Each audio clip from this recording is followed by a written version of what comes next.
3 ឆ្នាំនឹកនាងគ្មានស្បាយក្នុងអរាខ្ញុំឃ្លាតពីអ្នកចិត្តខ្ញុំខ្លោចផ្សាខ្មាំងផ្ដាច់ចេតនាអ្នកហើយនឹងខ្ញុំឃ្លានអ្នកចេញទៅ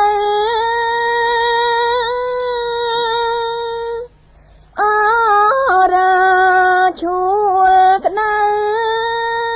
សំដៅសងសឹកជួនណានាងសបញ្ជាក់នៅដួងចិនខ្ញុំភ្នំពេញដួងប្រលឹងជាទីស្នេហា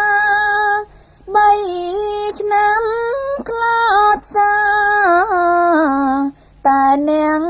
រសាបានប្រវត្តិថ្លៃថ្លាអង្គអាចក្លាហាននាងតំណាងឲ្យបានដួងប្រលឹងខ្មាធ្លាប់មានប្រវត្តិល្បីល្បាញក្នុងលោកដែរប្រលឹងជាតិខ្មែរឋិត